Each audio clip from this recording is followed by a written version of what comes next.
You will never ever have good triceps if your elbows are always injured. I am a huge believer in doing exercises that kind of are really hard on your elbows last in your tricep workout. So what exercises would that be? That would be like a lying skull crusher, or it would be like holding a real heavy dumbbell overhead and doing an extension like that, or even an old French press, or even old easy bar curl. Those lying extension type exercises tend to be really hard on your elbows when you start off with them. Many people learn that the hard way. When I was younger, I would go into the gym and I would see all these guys doing crazy heavy skull crushers, and I thought, cool, I want to be able to do that. So that's the path I pursued initially.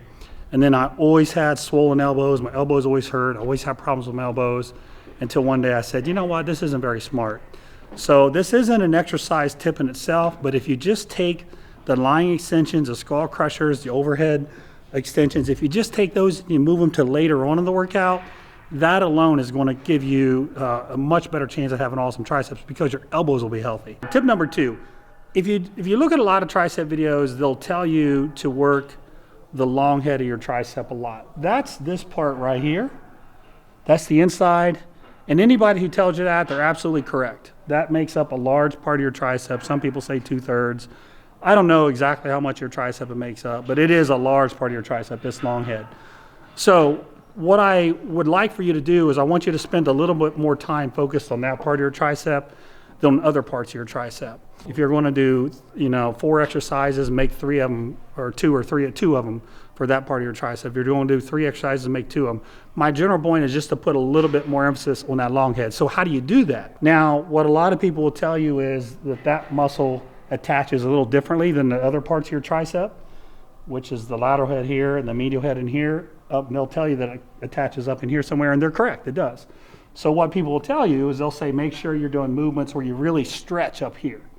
And that's correct. You want to do that to really stretch that muscle belly. And remember, training muscles from a stretch position is really beneficial. But then the other thing you can do to really hit that tricep is you got to really get it into a contracted position. The way you do that is just like we did with the rope push downs. Mm-hmm. So like you get the dual ropes, and if you have one rope, you can, you only come to here. But if you have the dual ropes, then you can get the arm all the way back into extension back here, which really is a great contraction here. The second tip would be make sure you put 2 exercises in your routine where you're getting real far back into extension and then also getting into a really good stretch.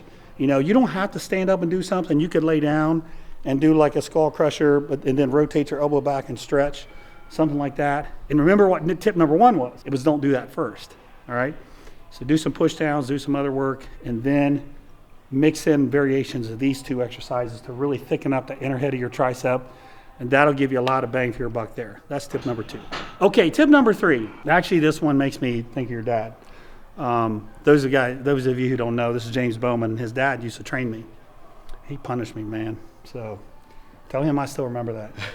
So don't forget the medial head of your tricep. So that's this part in here.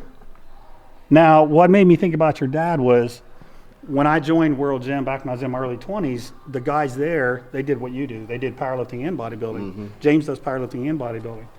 And these guys all, like when they bent their arms, they had these huge, thick triceps down here.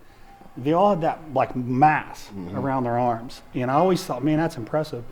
And then when I went over to Westside Barbell, those guys, Kenny and all those guys, Patterson, George, they all had that monster thick medial head down here. Rolling in. Just thick. And I always thought, man, that is impressive. It's kind of like, how this muscle makes your arm look really impressive. Like I think the same thing right here. Like you see somebody has that big, thick arm right there. Isn't that impressive? Really impressive. It's a dense, thick look. So how do you train that? Well, normally that muscle will help out a lot with extension. So one of the things that we did over Westside, which I really like, is pin presses. Right? So you know how we set the bars up and we literally just pin and lock out, because that's what that muscle does. It helps a lot with your lockout. Right. So make sure you incorporate some kind of pin pressing. You could do a floor press. It'd be same concept. Yeah. Floor press. Just bring it in. But just come up and just lock out and flex. Don't snap your elbows. Just come up and flex. And the other thing too is you can also rotate that in with, remember the old JM presses? Yeah.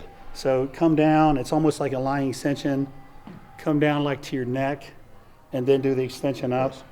Those JM presses stretch that medial head out. So when you get into here, it's kind of like those tricep kickouts we did today. Yeah. Remember, instead of going like this, we actually came in here, Yeah. and that actually puts a nice stretch on it right there too.